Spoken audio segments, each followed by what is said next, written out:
This week, some Kentuckiana gas stations were out of fuel. Others saw long lines at the pumps, all because of panic buying.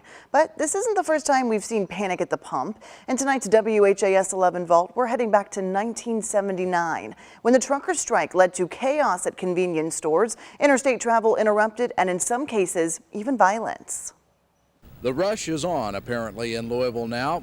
Panic buying has begun, and the lines are expected to get longer and longer. It was June of 1979, and the energy crisis of '73 was still fresh on everyone's minds. Truckers' take-home pay was being eaten alive by the rising costs of diesel fuel. We got a problem, and it's everybody's problem. We'd prefer that you didn't buy it. Independent truckers were most impacted, and they announced they had plans to strike. So people panicked. There's no gasoline. It's ridiculous.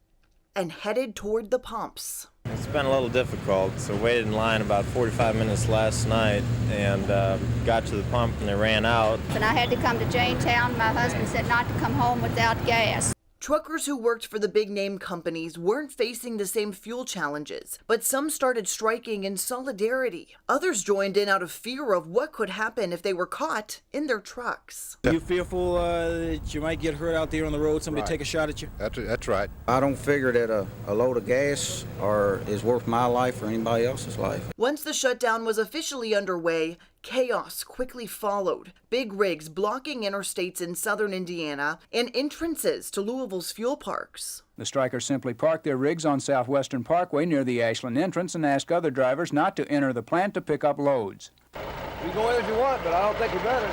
After police were called, WHAS 11 cameras caught one trucker running from the scene, narrowly escaping. Another WHAS 11 crew caught this moment at the site of another protest across town. One man lighting a fire and nearly burning himself.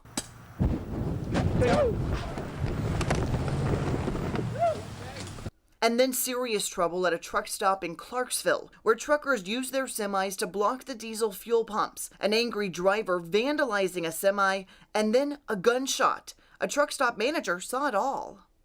Pickup truck pulled in. I seen a man jump out with an iron tool and start swinging it, and the next thing I know, I heard a shot. So we called the police.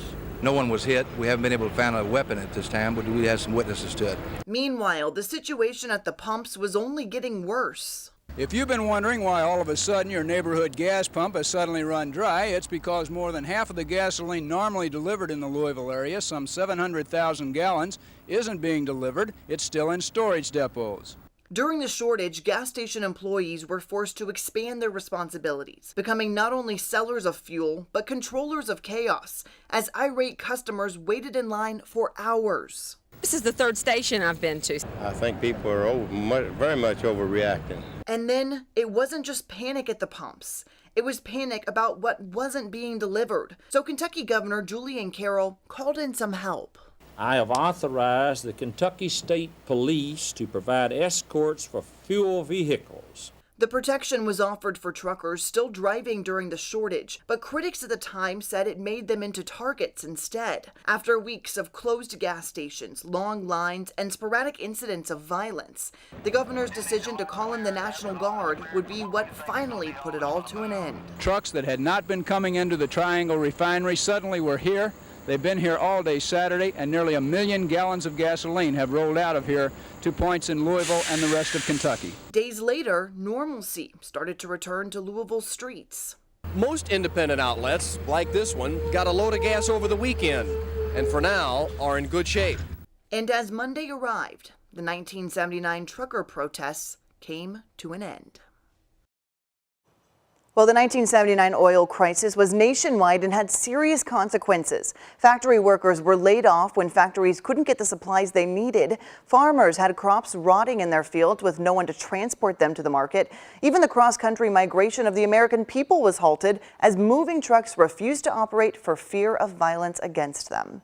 You can see more stories like this one from our WHAS 11 Vault series right now on WHAS11.com.